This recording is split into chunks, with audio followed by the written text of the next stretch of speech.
I made a final check around the house to ensure I hadn't missed anything important. Everything I needed for my business trip was packed. I informed my wife of 25 years that I'd park my company car at the airport, but it was still at the office with other company items. At 45, I retired early from 25 years in management, opting for 3/4 of the full retirement benefit.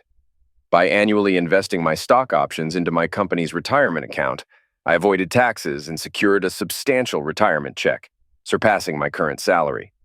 My focus on tech investments paid off, with retirement checks now going into my new Bank of America account. Last Friday, I deposited my final paycheck, which included vacation pay and an $850,000 check from sold stocks, a tidy nest egg. The company was content to replace me at half the cost. To avoid it being considered marital assets, I delayed depositing the stock check until today. I donated my expensive suits to Goodwill, keeping only one, and downsized my possessions. With a lower tax rate and cost of living in my new location compared to California, I would be better off financially. I rented a U-Haul for a one-way trip, leased through my family trust under Uncle John's name. It was loaded with everything I was taking. He arranged it, and I paid in cash to avoid links to me. I left the West Coast to return to my small hometown, avoiding the job I hated and my wife's recent behavior. I looked forward to a simpler life with distant neighbors. My wife forgot I still owned my parents' farm, which she despised. Her disdain convinced me I was right to leave. I realized I had married a snob who hadn't changed, and I questioned if I ever knew her true self. Her actions clarified our relationship's reality, leading me to plan my new future with a surprising sense of contentment. My escape from the past would affect many. I never closed my parents' trust, leaving the farm outside marital assets. Renting the land to local farmers built a nice emergency fund. With my skills, I could fix tractors and heavy equipment instead of managing their design and construction. A relative prepared my parents' old homestead, providing a place to stay until it was livable, so I wasn't worried. I called my wife, Kendra, to remind her I would leave on a business trip before she got home from hers. I also checked if her flight schedule was still the same. She said she was eager to be home after 2 weeks of living out of a suitcase. I had everything planned to the minute. My 3 daughters and their husbands would arrive 2 hours before her to set up a surprise birthday party. We planned it all together. One of my daughters even invited her mom's boss and his wife. I hinted, and his wife said they'd come because he always bragged about Kendra's work. She wanted to meet the woman she heard so much about. My daughters didn't know how big the surprise really was. Over 50 family members and friends were coming for the potluck dinner to celebrate her late birthday. We were celebrating late because she was away with the management team on her birthday. She told us it was something important she couldn't miss. I knew better, but said nothing. I told my daughters I recorded my birthday wishes for my wife on a disc. Even though I had to fly out, I wanted to be there in spirit. I asked them to play my recording at the end, just before the party slowed down. That way, everyone would know my thoughts about their mother. They just had to turn on the big patio TV and hit play. I left the timing up to them.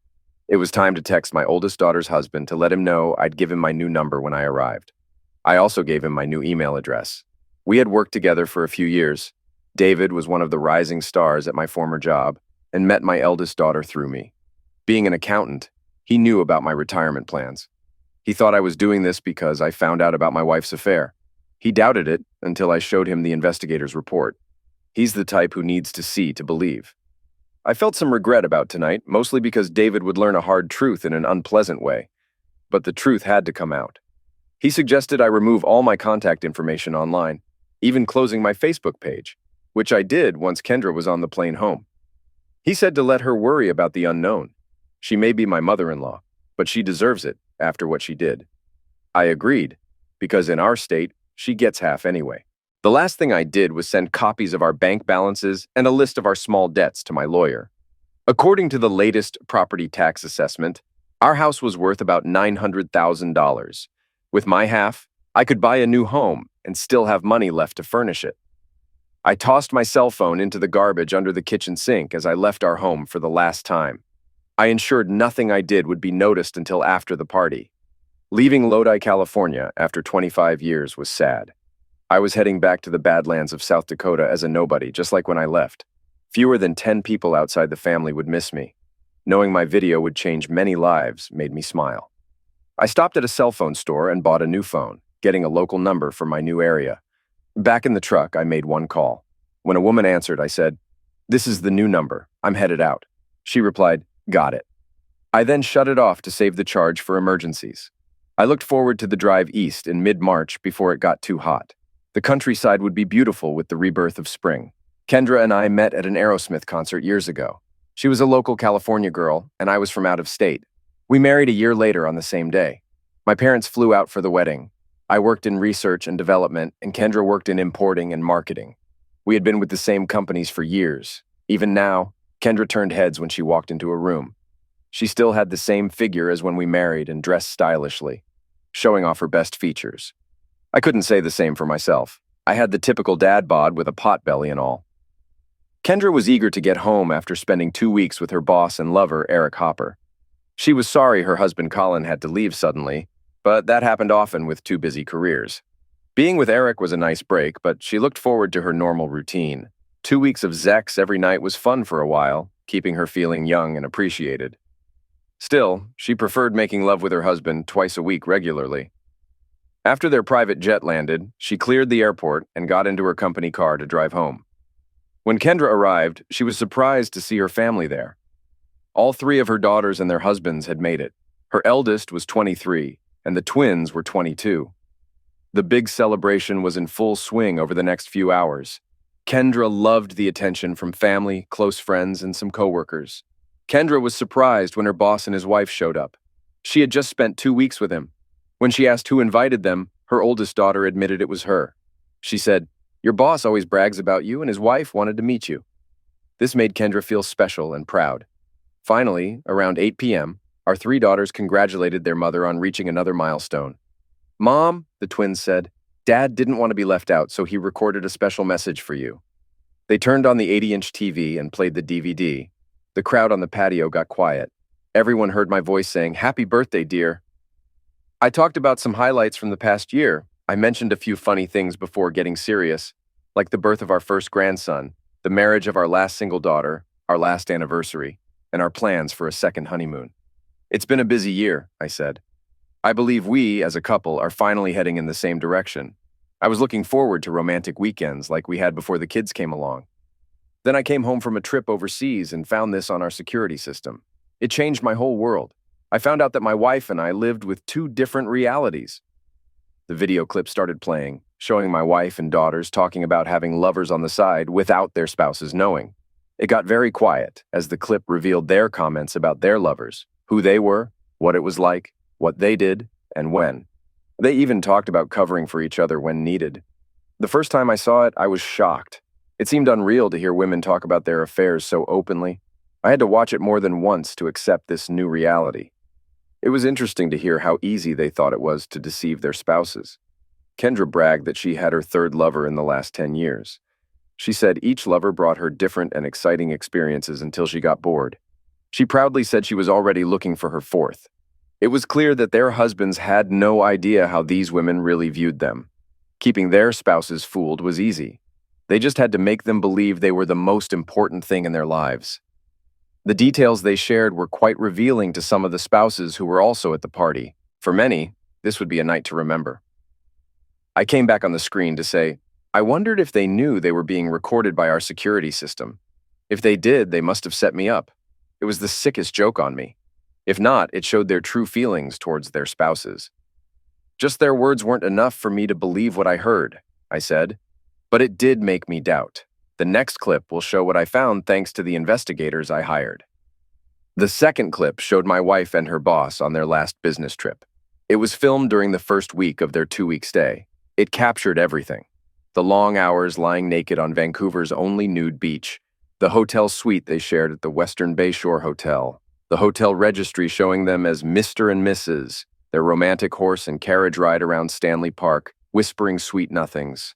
There were romantic dinners, a night boat ride around the cove, and a day of whale watching. To anyone unaware, it looked like a honeymoon. By the time the video ended, everyone knew I had been fooled more than once. The last words I recorded said it all. I guess this was your birthday present to yourself, my dear. Celebrating your 43rd birthday with your newest love must have been thrilling. Kendra, I can't prove you made love with your boss, Eric Hopper, every night during your trip, but I also can't say you didn't, I said in the video. I do know for a fact your room had only one double bed. To my three sons-in-law, I must ask, do you truly know what your wives are doing behind your back? It appears I didn't. Are you sure your children are yours? Are my kids really mine? I continued. How many of these special business trips, Kendra, were just personal playtime with your latest lover? Was I that bad of a lover and husband all these years? It seems you thought so, given how long your affairs have lasted. In this new reality, I saw how little I meant to you. If you were that unhappy, why didn't you just ask for a divorce? One final question, Kendra. Are you such a valuable employee to Mr. Hopper because you willingly sleep with him? I have to ask, because of what we now know. What is he really paying you for? Does he pay you extra for kinky stuff? What's the going rate for a married woman to be his personal hooker? I wish I could be there. I'd love to hear Eric Hopper's answers to these questions. I believe his wife, if she's here, would want to hear them too, I finished, as the screen went black. The silence on the patio was deafening. No one knew what to say or do. My statement raised a lot of questions and ruined several reputations. Even in California, where social norms are loose, everyone felt uncomfortable being part of this. The police here don't even bother with thefts under $1,000. That was part of the price we paid to live in California. Many would have heated talks with their spouses when they got home that night. One thing was sure. This was a celebration everyone would remember for the rest of their lives. I was later told that my wife Kendra and our three daughters had tears running down their faces. I wondered if it was because they saw the consequences of their actions, or because they were caught. I doubted any of them cared about me at that moment. The icing on the cake was when Eric Hopper's wife, Karen Hopper, who was a beautiful 37-year-old, pulled out 2 legal envelopes and served them both. I heard Karen took great pleasure in slapping my soon-to-be ex-wife and calling her some nasty names. Both Kendra and her lover were now being divorced by their spouses, facing the public fallout of their actions. One would wonder what they thought about their new reality. Eric was shocked to be caught and exposed in front of his wife. He could never undo what had happened. Both had seen and heard my proof. He thought his wife had no clue because she never doubted him. Then he realized she was my lawyer. Kendra had caused all this. He would have to fire her if he wanted any chance to save his marriage. Revealing the truth about my wife and my world had destroyed 5 marriages. My 3 sons-in-law told their wives not to come home until they were ready to tell the whole truth. Even though the younger generation had different views on morals and principles, some things were too much. But this is California, and things are different here. Sadly, it took something like this for them to learn it. I drove until I felt tired. I pulled off at a Motel 6 and parked where the office could see my truck. After checking in, I got one of my suitcases and the new cell phone and went to my room. After a shower, I got ready for bed and charged the phone. Curiosity made me turn it on to see if I had a message from the lady with my number. I did. The text said, "Home from the party, call me." Karen, my divorce lawyer, answered before the 3rd ring. "Hi, darling," I said. "How did your day go?" "Better than we expected. Eric and I arrived at the house around 3. There were about 60 people there. Everyone was in a great mood. For 5 hours, the party was perfect." "You were right. They had no clue," Karen said. Kendra was thrilled, feeling like the queen bee. Then just as things were winding down, your daughters played your recorded video. "Because of what you revealed, I got 3 new clients for the firm," Karen said, pausing to catch her breath. "As soon as the video of your wife and daughters played, they realized they had forgotten to turn off the security cameras that day. It was funny to hear all 4 women say, 'Shit, we are screwed,' at the same time," Karen laughed. "Everyone was shocked to hear them talk so casually about their affairs," Karen said. "Then the clip of our spouse's romantic trip sealed it. Everyone knew the first conversation was real. When I served our spouses, everyone ran for cover. It was like someone yelled fire at your house. Your 3 sons-in-law asked if I was a divorce lawyer. I said yes, that's why I served them. I got 3 retainer checks on the spot. It looks like your daughter's relationships might end in divorce too. I drove Eric's car home and left him there," Karen said joyfully. "Did they try to call me?" I asked. "After most people left, your wife tried to call you. We watched as she found your ringing cell phone in the garbage. Throwing your phone away spoke volumes without saying a word. It was like you were telling your family you were done with them," Karen explained. My husband stood silent, thinking he had been so careful, I said, smiling. "The countdown is on. 6 months from when we filed, our divorces can be granted. I don't regret finding that conversation on the security system. Without it, I wouldn't have met you." Maybe they will settle quickly without a fight. Do you still want everything sold and turned into cash? Karen asked. Yes, unless she can buy me out.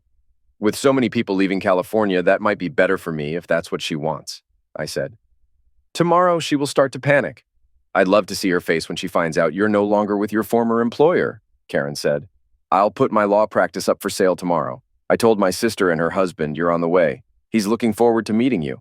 He still believes you helped him get his tractor dealership a few years back. This new reality they've created has consequences that have just begun. I wonder if they'll still be laughing when we're done, I replied, before saying goodbye. Kendra stood there, holding her husband's cell phone. She wanted to tell him that Eric Hopper meant nothing to her, and that their 3 daughters were his. Then it hit her. He no longer cared about the truth. This was his way of showing everyone he was done with them. Her lies were to blame. She had been too selfish to think about the consequences of getting caught. She now realized that the fun, excitement, and sex on the side were not worth the cost. There was no going back. Lodi was still a small town in many ways. People may forgive, but they won't forget. There would always be whispers behind her back. Colin's actions sent a clear message. He had written them all out of his life, at least until he got over his anger. Though it might take him a while, he had always forgiven her bad behavior in the past. Maybe he would again. Kendra began to hope that, in time, she could win him back. Kendra admitted to herself that she hadn't planned her lifestyle. It had evolved over the years. Being progressive-minded, she tended to blame others and not take responsibility. She never saw anything wrong in what she was doing. After all, no one was getting hurt. Having gotten away with it once, she found herself in a second affair. Eric Hopper was her 3rd lover. Until today, she never thought she would get caught. Colin and she had been so busy with their careers that when they were home, they focused on each other and shut out the world. Her own stupidity had tipped him off. Now, because of her actions, even her daughters were facing divorce. Karen and I grew up less than 20 miles apart, but never met due to our age difference. I graduated high school before she started. I booked an appointment with her firm to explore divorce options. By chance, she was assigned to me. After hiring her, I showed her the video clip. She was shocked to realize the man my wife was talking about might be her husband. We confirmed it through her personal Facebook page. That day, we both knew our marriages were over. We bonded over our spouse's actions. After a long talk about her ethics, we decided to work together. As we investigated, our relationship grew. Initially, we kept it professional, but we helped each other heal. In a few weeks, we became friends. Unless you've experienced it, you can't understand the betrayal, anger, hurt, and hate. We had many phone calls to work through those emotions, and that's how our relationship started. We supported each other out of mutual need. Talking about our roots brought us closer. We were kindred spirits with shared experiences. We laughed about places we both knew and things we did when we were young. These talks lightened our mood. Neither of us was looking for love, but it happened. Last week, after dealing with her daughters, we admitted we had fallen in love. So far, our relationship has been platonic. We plan to keep it that way until our divorces are finalized to keep things simple. 12 days ago, right after I said goodbye to Kendra, Karen called. She had just told her daughters about their father, and they didn't believe her. I asked if her oldest daughter was still there. She said yes, so I asked to speak to her.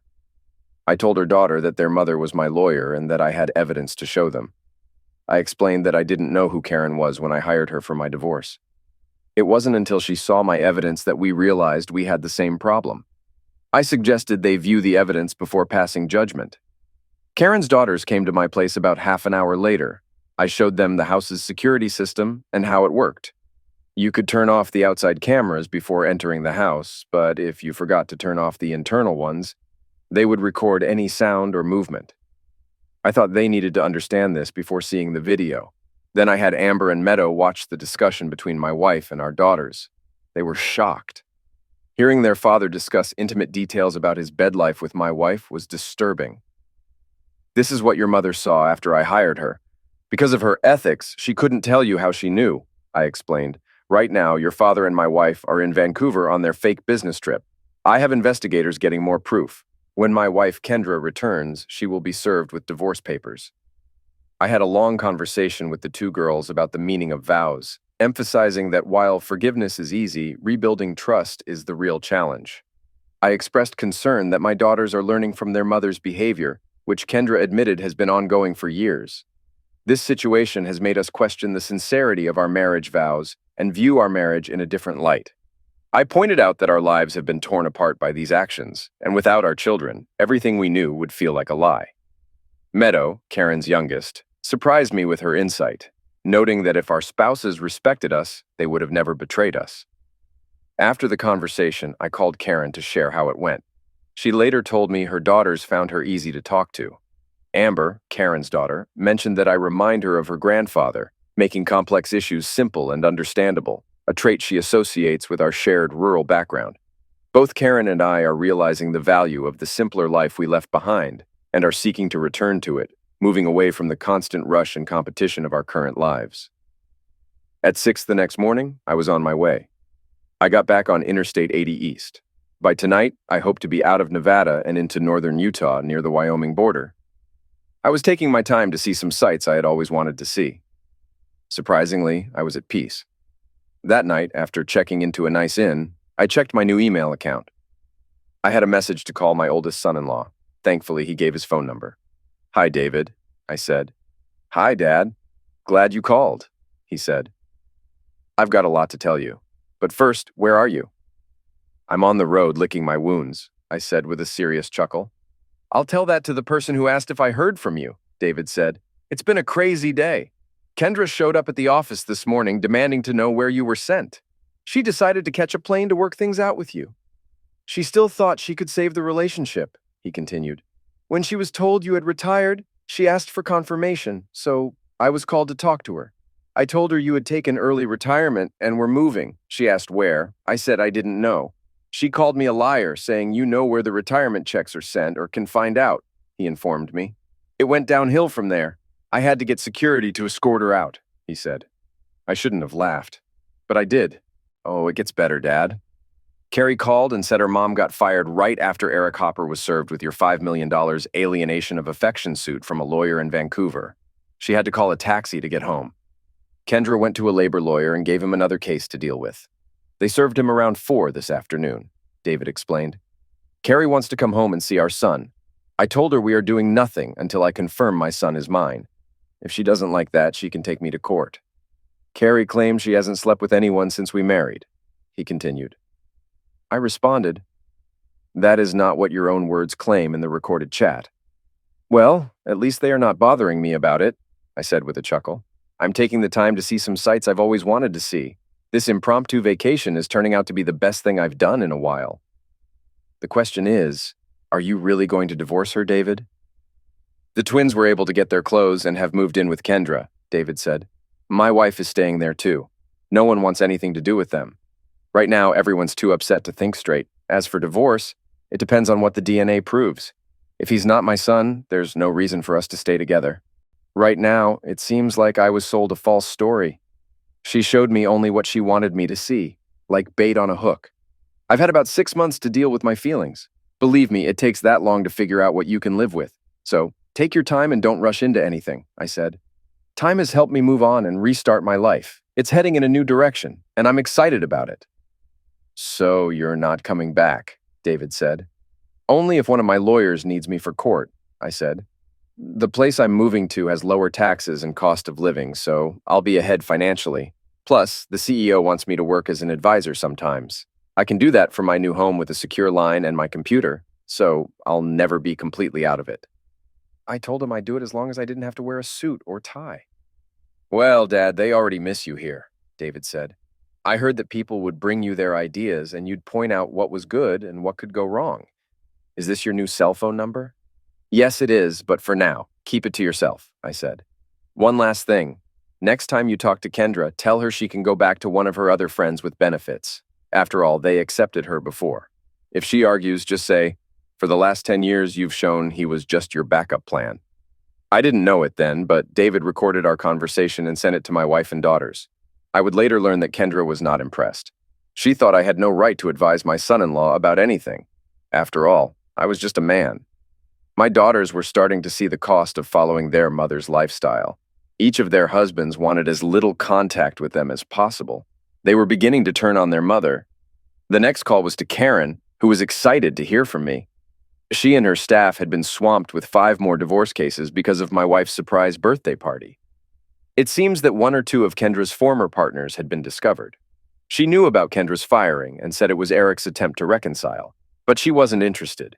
He didn't realize the board of directors had already talked to her, explaining everything. Kendra would be rehired and promoted, and he would be demoted for using company assets for personal reasons. She was just that good at her job.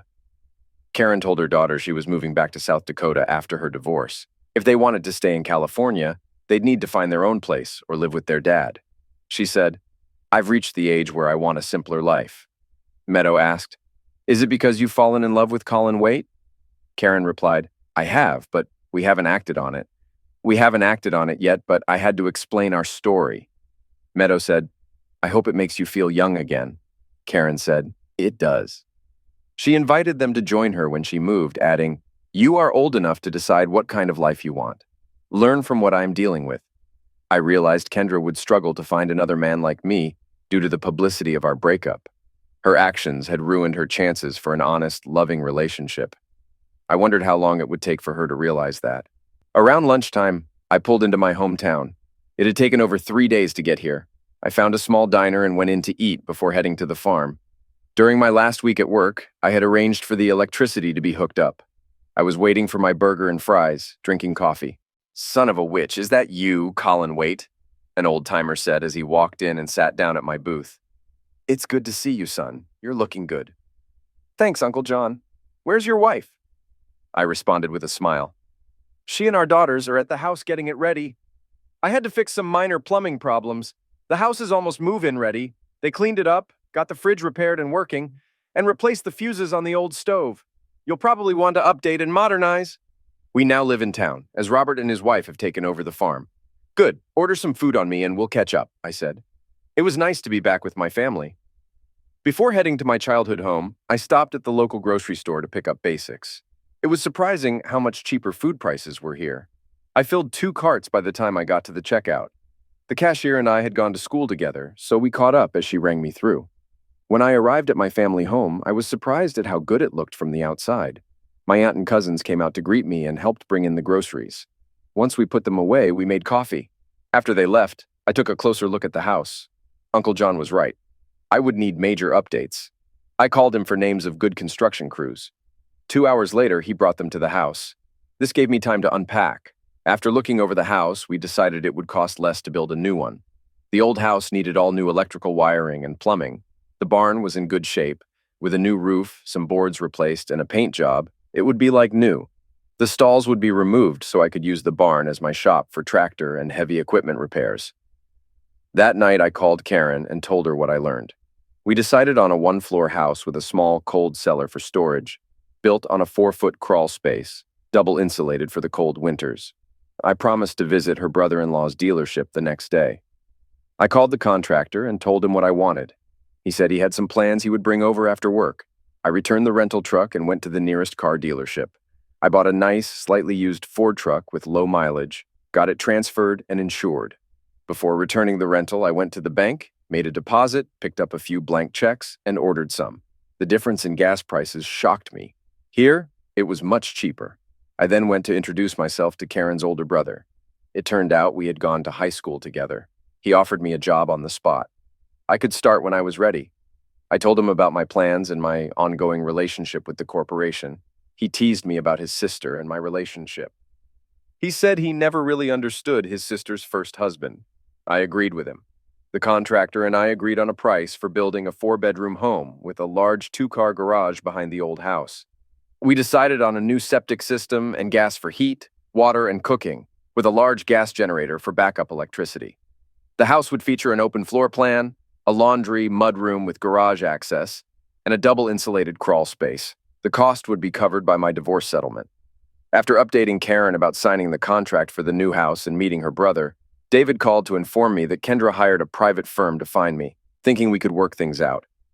I told David there was nothing to work out, and that if we got back together, Kendra would just repeat her actions. David reflected on my words, realizing that many smart people fail to see simple truths, which is why there are so many problems in our government. I explained that Kendra doesn't see her actions as the problem and thinks I need to be retrained to accept her behavior. She isn't sorry for what she did, just for getting caught. David acknowledged the truth in my perspective and decided he needed to talk to Carrie about understanding marriage equality. He mentioned his father's saying, "What's good for the goose is good for the gander," and recognized that his mother saw him as a means to an end. I suggested David demand marriage counseling, preferably with a conservative counselor, to expose Carrie to a different viewpoint. David agreed that unless Carrie finds a balance, their relationship might not survive, and he might have to walk away for his own sanity. I started working on the barn and tearing out the stalls. It kept me busy. The physical work was hard, but it was good to use my muscles again. I found myself enjoying it. Thursday night, I got a call that surprised me. It was from Karen. "My daughters thought I needed cheering up," she said. "They had called my brother to tell him about our divorces. They didn't know he already knew for over 4 months. Meadow explained how I found out about their father's cheating and mentioned how they met you. Joseph told them he went to school with you and explained how you helped him get the dealership years ago. I owe that man a lot. It came out that you had moved back to take over your family's farm. They talked about us for about an hour. Slowly, everything came out. They were surprised that their favorite uncle approved of our relationship as it is. Please make sure they don't let that information out." "Kendra hired a firm to find me," I said. "She thinks if she can just talk to me, she can get me to forgive and come back." "How did you find that out?" Karen asked. "I called my oldest son-in-law at the office. He's keeping me informed," I said. "Plus, talking to me is helping him figure out how to move forward." "No problem with that," Karen said. "My daughters won't tell anyone after what they've done." Curious, I asked, "What did they do?" "They used my credit card and booked me a flight. I arrive at the regional airport at 8 p.m. on Friday night," Karen explained. "Start living the dream, Mom," they said. "You both deserve it." I waited for her with a dozen red roses, feeling both excited and hopeful. This weekend marked our first official time together, and it made me chuckle to think the last time I felt this youthful and silly was as a teenager. As she approached, her brunette hair styled to accentuate her natural features, I couldn't help but smile. It was refreshing to see her dressed casually in blue jeans, a yellow blouse, and a soft denim-like jacket, looking comfortable and genuine. Knowing she hadn't eaten, we grabbed her suitcase and headed to Ruby Tuesdays, where I had a surprise planned. After parking and securing her suitcase, we entered. Her brother and sister-in-law were already there, and by the end of dinner, Karen had agreed to be her brother's lawyer when she moved back home. Driving down the driveway to my childhood home, I wasn't sure what to expect. It was a typical 60s-style house, snug and solid. Karen's face lit up as she stepped inside. After getting a seat, I poured her a beer, pulled out a couple of my parents' old records, and put them on. It was nice listening to Dean Martin, Sammy Davis, and Old Blue Eyes while we snuggled on the couch like teenagers. These were the songs our parents listened to when we were growing up. We were taking it slow, wanting to be sure we were headed in the right direction. Kendra wasn't happy. She was used to getting her way. She needed to talk to her husband Colin and was getting nowhere. There was no record of him leaving on a flight, renting a car, or anything. Even private investigators were finding nothing. His Facebook page was closed, his credit card canceled at his request by Bank of America. Everything she checked led to a dead end. Every day this week, his lawyer called asking for the name of her lawyer. She hadn't hired one because she thought their marriage could be saved. He had removed all his contacts from the old telephone log. She knew he had relatives, but couldn't remember their names. His family had never been important to her, so she never paid much attention. He had been so careful in removing all traces of himself that she couldn't even get his social security number. Even her daughters were starting to worry. He had always had daily contact with them, but since he left, no one had heard from him except David, and David wasn't telling. He had told her oldest, Carrie, no contact until he proved little Colin was his son, yet he didn't seem to be in a hurry to do that. When Carrie confronted him, he laughed at her. That was not how a husband was supposed to act. Colin wasn't behaving like Colin, and it was frustrating her. Colin had always done what he should. It was the one constant she could rely on. Now she had to hire someone to do what he always did. The problem was, hired help didn't do it with as much care and love as Colin did. This whole situation was causing a strain on everyone. If Colin had just done what he always did, her relationship with her daughters wouldn't be falling apart. They were partly blaming her for their relationship problems, and that was just not right. Colin was not doing what he should. It's each woman's responsibility to keep their lives in line. Every man in a relationship has to learn that the woman is the boss. When she found Colin, she would make him pay dearly for his improper conduct towards her and their children. There is nothing more simple or beautiful than sitting on the porch, drinking a cup of coffee, and watching the sunrise. I know because that's what Karen and I were doing. Until now, I never understood why my parents would start their day like this whenever they could, Karen said. Being here, feeling loved and appreciated by the universe and you, gives you the assurance you can face anything. They could sit and watch without saying a word because they saw their world the same way. I took her hand, just like my dad would with my mom. Without saying a word, I knew I was saying a lot. Driving back home, I realized I was returning to my true self and leaving behind what I had become. I see the changes already starting in me. I feel more secure and at peace than I can ever remember, I said softly. I saw that same cloud lift from you last night as you walked towards me. It's a feeling you can't describe until you experience it. Your words show it's affecting you too. It's a cultural shock for me. Nothing seems fake here. It's all real. Here you can hear yourself think. The morning silence allows it. I had forgotten how beautiful and calming it is, Karen said. Moments like this reinforce the quality of life that can only be found when two hearts are ready. This weekend was an opening for both of us. We began to learn about ourselves. Although we came close, we did not get sexually involved. Both of us wanted more from the relationship than just sex. I met her parents for the first time. It was a good visit, and I got put to work fixing the timing on his tractor and a few minor things. It took about 4 hours, but when I was done, it ran smoothly and steered straight. Karen saw me dirty with oil, grease, and dirt for the first time. She watched me clean up in her parents' mudroom, smiling the whole time. Mudrooms, my mom would say, were created so husbands didn't track the mess into the house. Her dad said the tractor would have been in the shop for a week if I hadn't been there. Her mom was thrilled about the prospect of having her only daughter coming home. It was sad to see her off at the airport on Sunday evening. It had been 2 months since I left California, and things were moving along. Kendra finally got a lawyer. A 50-50th split was approved by the court. Karen's husband was still being an idiot, trying to save every nickel he could. David and Carrie were seeing a marriage counselor, as the baby was his. They were seeing him weekly and making slow progress. Carrie was looking at the whole situation differently as she was forced to see the other side. Little Colin was growing like a weed. I was looking forward to seeing the little guy. Kendra and my daughter's faith and hope were both shaken by their divorces. Their ex-husbands told them they couldn't trust them again. Sadly, I understood why. The relationship between my ex-wife and her daughters had changed forever. I was back in Lodi, flown in by private jet, to spend a week or two testing the company's newest model. It needed to pass the final inspection before mass production in 2022. I'd spend the next 2 weeks ensuring its durability, strength, ease of movement, and repairability. The firm booked me into one of the town's Hampton Inns and Suites. Amber Hopper decided to take her mother to dinner at the hotel restaurant. They were already seated when I walked in. Amber saw me and smiled as I walked toward her. We had met earlier that day for coffee to ensure everything was going according to our plans. Mama, I hope you don't get mad at me, but I invited a friend to join us, so you might want to slide a little further into the booth, Amber said. I think you'll be delighted to see them, Karen said. What are you up to? She asked, sliding over to make room. It's just someone I've gotten to know over the last 5 weeks, and both Meadow and I agree that we're looking forward to spending more time with him, Amber said as I sat down. Karen turned to face me, breaking into a huge smile when she realized who I was. Over the last 2 months, I had grown a mustache and a goatee and appeared to have lost weight, but I hadn't. My body fat had turned to muscle. Wow, what a surprise, Karen said. I love your new look, but what are you doing here?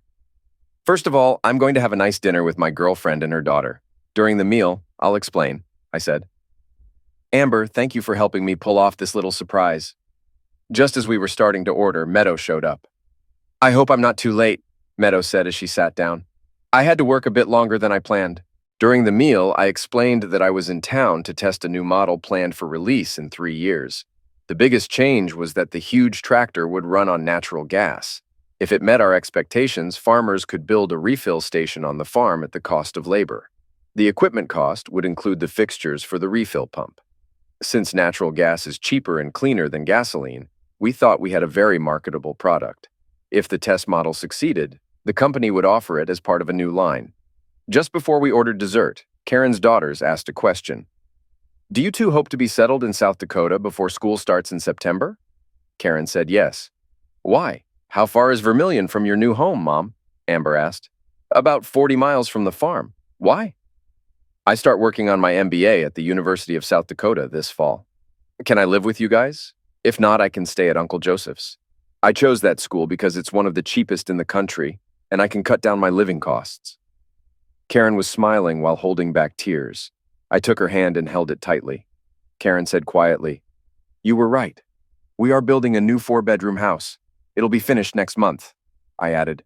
"We wanted to be ready in case you both decided to come, so let your mother know what colors you want for your rooms."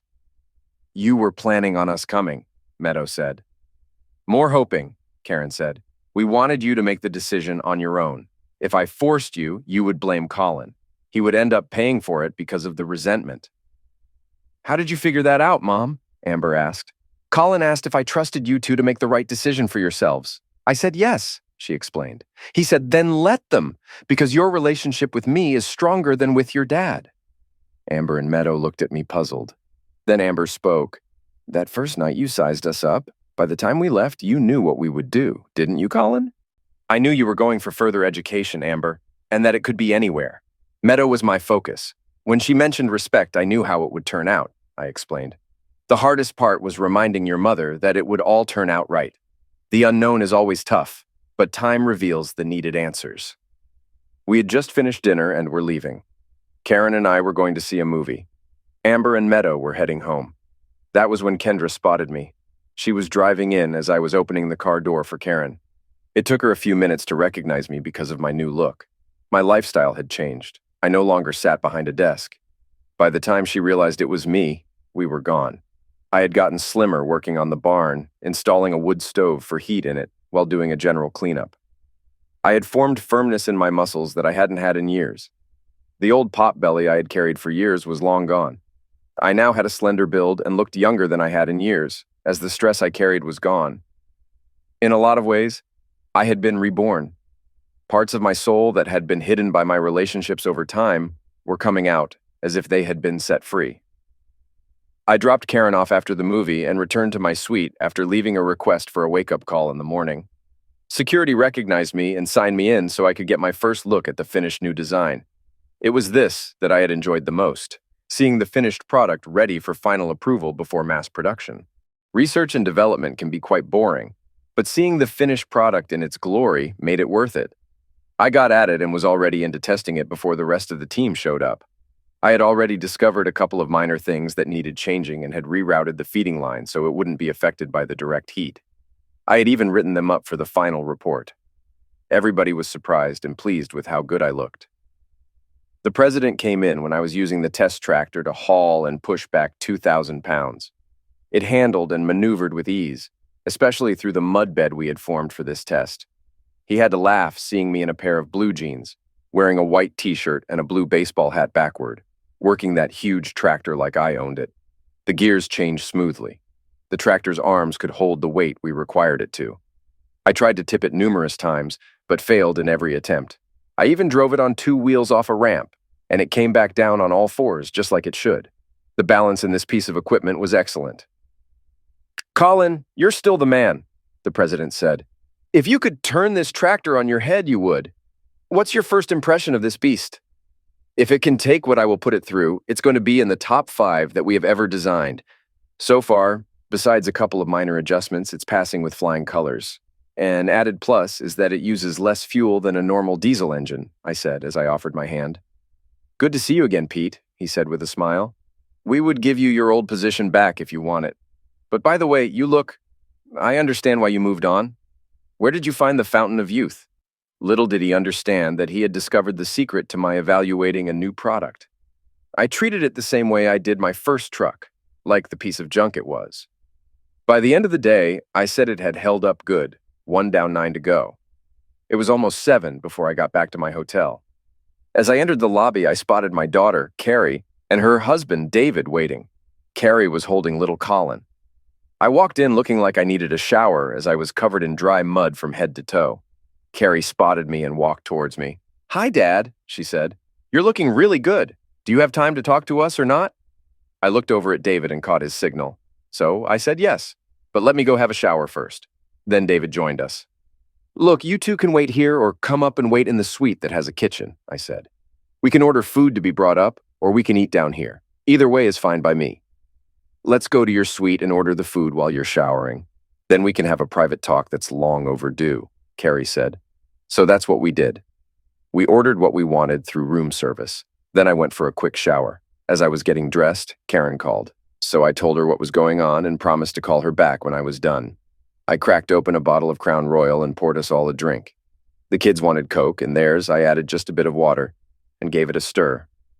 Dad, David and I have been going through a lot of issues these last 2 months. It took the conversation you found to bring it to the forefront, Carrie said seriously. I just moved home last week. Mom had been talking about our outside relationships for years. We all thought you knew and had approved. Mom had justified her conduct by saying the two of you had completely different sexual drives. David and I were getting nowhere, so I had a polygraph done to help verify for both of us what I had or had not done. Until I did that, we were headed for divorce. I see, I said. I hope you both realize that because of the damage done to both of you, that it's going to take time and complete honesty to rebuild a new relationship going forward. I took my grandson into my arms and held the little tyke next to my chest, with his little head resting on my shoulder. I asked David to take a picture of me holding him. I learned that in a lot of ways. I was behaving like my mother, who justified everything she did by her point of view. She can't see that it still does not make what she did right, Carrie went on to say. I was doing it without thinking, as it was so natural. I now find myself stopping to think a lot before doing anything. To be honest, it's been quite a shock. Dad, David said, I'm seeing a side of her that I didn't know was there. It has led me to believe that we have more than a 50-50th chance of making it.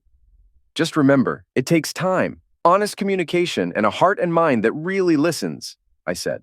You're both young, so remember that it is not unreasonable to seek independent help or advice. Kendra allowed the views of society to interfere with our marriage until she justified to herself the throwing of her marriage vows away. I bet she still is blaming me for it ending. Dad, you're right, Carrie said. I told my sisters that I was done listening to her justify herself. I had a marriage I wanted to save. We got into an argument, and I told them that when they got their heads out of there, but we would talk. Until then, don't waste my time. With that said, our food arrived. It was nice to share dinner with them. Carrie asked if I had been following some diet plan. I laughed and explained that I had just been working physically instead of mentally, and my body was responding favorably. I no longer spend my days sitting behind a desk or on the couch. It was 10 before they left. As they were leaving, Carrie hugged me and whispered, I like this new dad I'm seeing. I laughed and explained that since the divorce started, parts that I had kept hidden were coming out because the long-term relationship with your mother had affected me in ways I could not see. I texted Karen to see if she was still up. She was, so I called her and explained how the evening had gone. Time heals all wounds is a favorite saying, but that's not true. It just means that acceptance of what happened has come. Nothing more, nothing less. You have trained yourself to adjust to it and accept what you cannot change. Still, it does not make it right, although progressives will claim it does. Faith and Hope learned that the hard way Tuesday night. It was again about 7 when I walked into the lobby of the Hampton Inn. My 2 young daughters were waiting for me. My first thought was that Kendra had sent the double-barrel shock on me. Boy, was I ever right. My twin daughters decided they were going to lecture me on my treatment of their mom. In their eyes, my conduct towards their mother was nothing but cowardice. I had taken the young ladies back to my suite for privacy before they went after me for walking out of my marriage with their mother. They admitted that both their marriages were over because their husbands, like me, could not handle them being a totally modern-day liberated woman. I had enough of their crap, so I called security. When security came, I asked him to remove the young ladies because I was not interested in what they were offering me. My daughters were escorted out the back door and told not to ever return. The Hampton Inn security staff told them both that they did not appreciate high-class hookers trying to pass on some social disease to their unsuspecting guests. Karen thought what I did was a hoot. She said those young ladies will be doing a lot of thinking tonight because without love, someone is always paying for the Zex in some way. Can I tell Amber and Meadow about this? She asked. I said yes. If one wanted to light a stick of dynamite without a match, I couldn't have done a better job. Carrie called my room about 2 hours later. Bravo, Dad. Well done, Carrie said. My 2 sisters have just learned that their crap stinks just like all others. They just left here, still in tears. I couldn't resist the opportunity, I said, laughing. because neither of them would give me the chance to explain anything. Their conduct made it clear they did not want to hear my explanation of it all. Finally, I made the only call I could. Security ran a background check on both of them. They came up clean. Faith and Hope tried to explain, with you all having different last names, they didn't buy it. I told them when their friends with benefits were whining and dining them, they, in fact, being paid for it in advance. By the look on their faces, I think they finally got it. I'm so glad now that I never went down that road. I'm ashamed now that I talked about it. Was David in on the conversation? I asked. He heard it all and was pleasantly surprised by how I explained things. It helped us a lot because we now are both seeing what happened with clear eyes, Carrie explained. How could our mother have convinced us that what she was doing was all right? Faith and Hope are really hurting. It's going to be a while before they will work it all out. They, until that moment, did not see that their conduct made them no better than the street people they had looked down upon for years. Carrie explained, I said, think about this. You trashed our father for what he did. Did you ever think what our conduct and Mom did to him, or did you only care about yourself? That, my dear, is a question I'm still trying to answer for myself. I said, Mom painted our world with rose-colored glasses, using her progressive views to make everything and anything acceptable. It took her getting caught for your daughters to see the reality of their world for what it was, Carrie said. It's sad that most of our society is still wearing theirs and are so blind to the truth that's staring them right in the face. Carrie, you learned something that a lot of adults will never understand in their life, I said. What's that, Dad? My eldest daughter asked.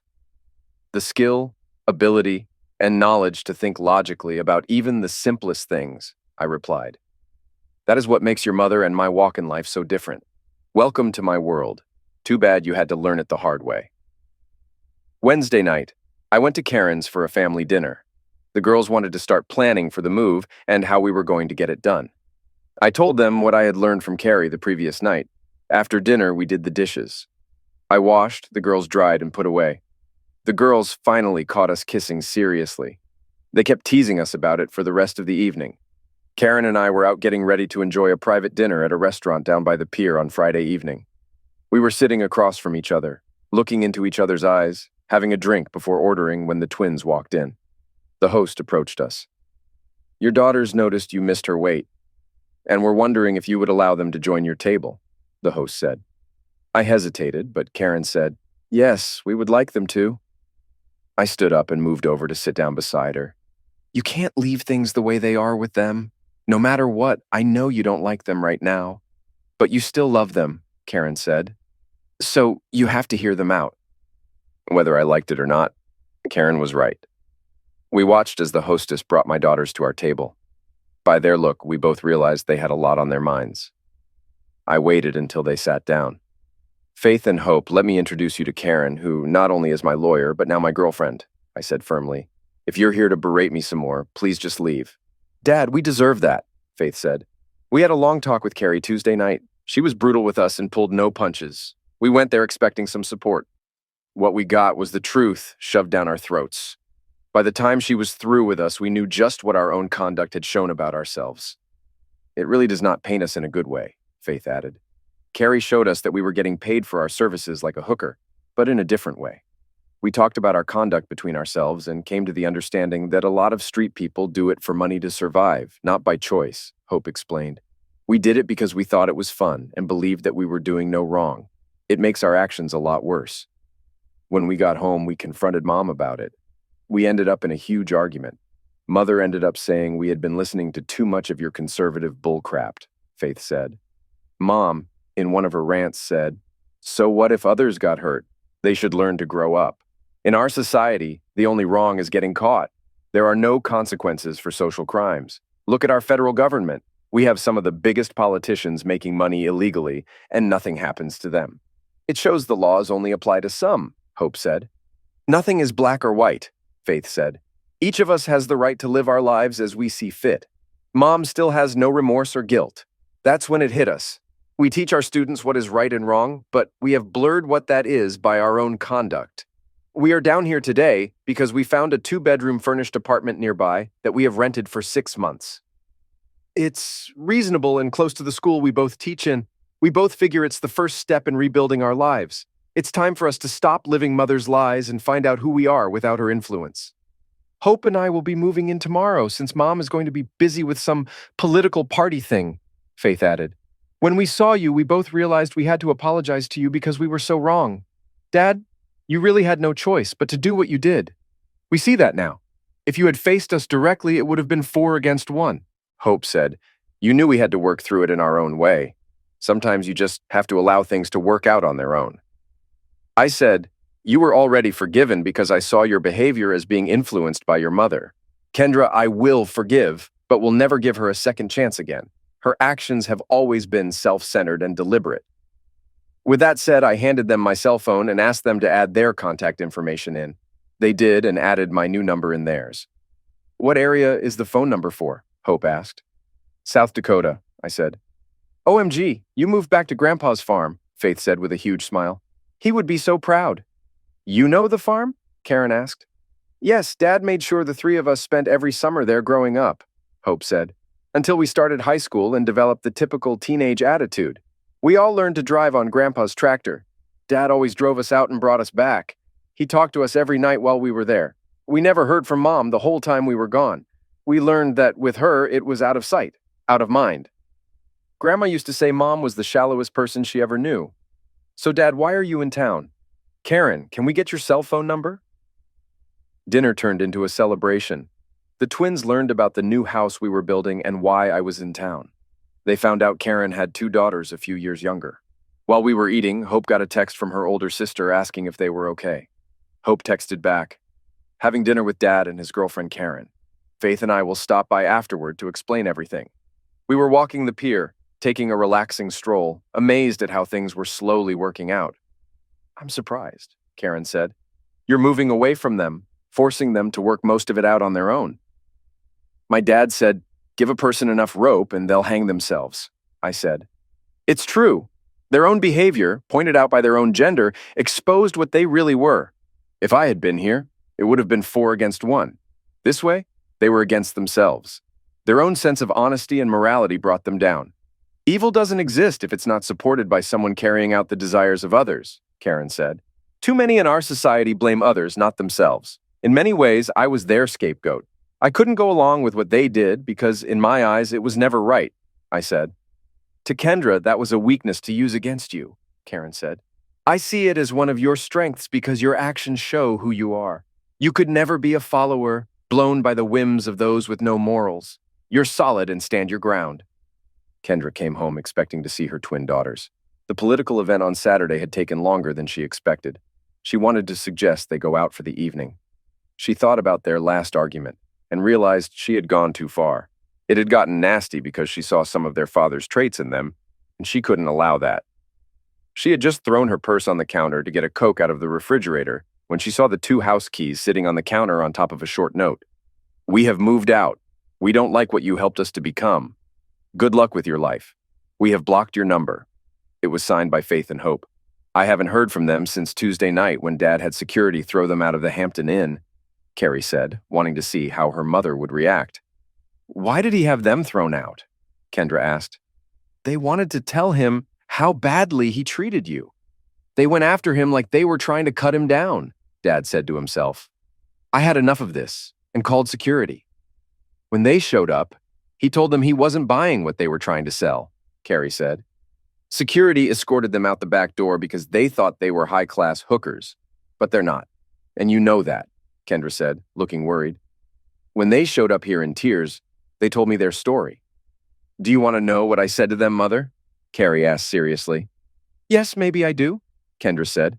I told them when their friends with benefits were whining and dining them, they weren't. They were being paid for it in advance, Carrie explained. Carrie laughed because her mother's face went blank. Kendra started crying. Carrie's words hit her hard.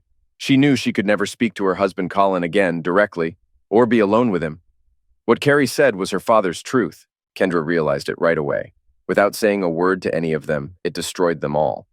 No one who was honest could argue with that simple comment. Everyone who heard it would recognize it as a plain, direct fact. All those weekends away with her friends with benefits, which she thought were romantic adventures, were just payments for her services.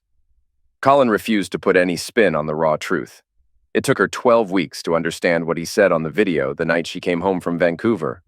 By her actions, she had turned her twins into what he saw her as, a high-class hooker for over 10 years. No man could accept that. No wonder he left them. She had given him no choice. She never saw it from his side until now. If his truth came out, she was ruined, and he knew it. By walking away, he left her something she hadn't left him: her dignity. She had destroyed herself and her whole family. She took her progressive lifestyle too far. She no longer had a relationship with her husband or daughters because she couldn't admit the truth about her actions. Admitting responsibility wasn't the progressive way. For the first time, she had no scapegoat. This one was on her. She had ruined herself. Kendra looked around the house, realizing she had to sell it to move on. There were too many memories reminding her of what she had lost. Facing the truth was hard. She would say the house was too big for her, and everyone would believe it. Eric Hopper would be pleased to know what had happened, as he thought she had gotten off easy. She would be like him, totally alone. Karen and I came back to her house after a night of drinking and dancing. We fell asleep together on the couch. Meadow and Amber took advantage of this. Using Karen's phone, they sent pictures to my two youngest daughters, who called back. The four of them started planning. One of her daughters got a blanket and threw it over us. I woke up to a vision of a sleeping angel in my arms. My phone showed it was after 7 a.m. We had gone to bed around 1 a.m. Meadow was already up, sitting in a chair watching us. "I guess I'll have to get used to seeing this," Meadow said with a smile. "Mom looks so happy and content. I'll go make coffee for all of us." About an hour later, the four of us were sitting around the kitchen table, relaxing and talking, when the girls surprised us. "At 3 this afternoon, my side of the family will be arriving for a get-together," Karen and I hurried. I checked the fuel for the barbecue, and it was good while she got redressed. After making the grocery list, we went to my suite so I could shower and shave quickly. Then, we headed to the local grocery store. Just as we were going in, we ran into Kendra coming out. She paused in front of me. "Colin, please let the girls know I'm selling the house," Kendra said. "If they want anything, Carrie still has a key. Since they're not speaking to me, they can take what they want while I'm at work. The same goes for you. I'll pass on the message and give Karen power of attorney to act for me," I said. As for me, I took what I wanted when I left. I'm only in town for another 6 days. She nodded and walked away. We continued loading the vehicle with groceries and talked about our awkward meeting with Kendra. "Something serious has happened in Kendra's life that we don't know about. She seemed out of it today," I said. "Do you think the twins moving out might have caused that?" Karen asked. "No, she was used to it being just us," I said. "Something else must have happened that she's trying to sort out. She loves that house, so whatever happened came out of nowhere and has affected her deeply." During the barbecue, Karen and I learned what the twins had written to their mother and what Carrie had said afterward. All 5 of our daughters got along great. David and I mostly stood on the sidelines while the 5 women interacted. Amber and Meadow doted on little Colin. "I told my daughters about what their mother said at the grocery store," David said. "He wanted the huge plasma TV." Carrie just rolled her eyes. I chuckled to myself. Our first 2 family get-together couldn't have turned out better. After my daughters left and the cleanup was done, we relaxed with a cold beer. "So basically, Faith and Hope have ended their relationship with their mother for now because they want to find out who they are without her influence," Amber said. "Why would they do that?" Karen asked. "They followed their mother's example and got caught up with friends with benefits. It cost them their first marriages. It took me leaving Kendra for them to see their situation in a new light," I said. "Last Tuesday, they confronted me about my treatment of their mom. I ended up throwing them out. Later that night, during a heated discussion with their older sister, Carrie said, when their friends with benefits were whining and dining them, they were actually being paid in advance for their services." Amber was in total shock. "Amber and Meadow, your mother and I were taught young that it doesn't matter how we see ourselves. What matters is how the world sees us," David said. "People see what you do and say in different ways. Our conduct says more about us than words ever can." "David's right," Karen said, leaning against me. "I couldn't have explained it better. That's why your father's actions raised questions. They contradicted everything he said. So, the twins decided to remove their mother's influence until they find out who they are. They took responsibility for their actions," I explained. "I'm very proud of them. For them, the healing has started because they were honest about their behavior." I guess our words hit home because for a few minutes the silence was deafening, I added. Then Amber said, "You're going to make a great dad, Dad." Karen lost it. The rest of the week was quiet. Karen and I spent as much time together as possible. The new tractor passed all tests. The president was thrilled. I named it Betsa. The family had a gathering before I left. The twins got closer to Karen's daughters. We couldn't get little Colin out of Karen's hands. Her mothering instinct was strong. Eric and Karen finally agreed on the asset split when she offered him the house. He took it, thinking it was his chance to get his daughters back. Karen saw me board the plane home. It was the last week of August. The homestead was ready. The old house was torn down, and the new one built. The barn was improved where needed. Even the yard was cleaned up. The last thing I did was rebuild the driveway to the house and barn. Uncle John drove me to the airport because I would be driving a U-Haul back.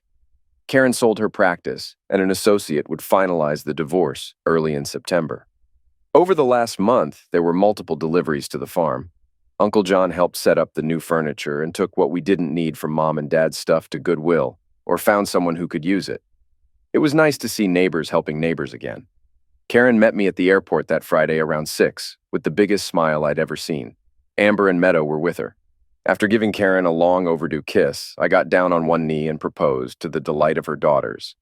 They captured it all on video, including me sliding the ring on her finger. Amber and Meadow, who knew about my surprise, had arranged a huge celebration dinner at a restaurant with dinner and dancing. All our daughters and David were there. Between David and me, the ladies kept us on the dance floor most of the evening. When we got to Karen's home, Meadow told us to wait in the car for a moment. She and Amber ran in and came back out with a large overnight bag for their mother. "Mom, Dad, we booked you a suite at the Hampton Inn for the weekend. We don't want to see you until Monday," Amber said. At our suite, we found a huge basket with 2 bottles of champagne, chocolates, strawberries, 2 glasses, balloons, and roses. The card said, "Congrats from your 5 daughters." I don't think we left the suite all weekend. After a wonderful breakfast Monday morning, we went to pick up the U-Haul. The one we got was bigger than I expected. I asked about it, but Karen said I'd have to wait until the afternoon for the reveal. At 2 o'clock, Faith and Hope showed up and announced they were moving east too. They had applied for jobs near where I'd be living and were hired by the Vermilion School Board. Karen had given them some furniture, and we would haul what they took from their mother's house to a rental storage unit. They rented a 3-bedroom house through a real estate agent so that when the weather got bad, Amber could stay with them. I dropped the suit against Eric Hopper, as he agreed to cover all my court costs in Vancouver. We got our divorce certificates at the end of September. On the last Saturday in October, Karen and I said our vows in front of our blended family. Carrie and David flew out with little Colin to attend. Karen gave me the ultimate surprise in front of everyone. "To my darling husband Colin and our family, I wish to inform you all that there will be a new weight coming into the world sometime in May. Our doctor hasn't informed me if it's a boy.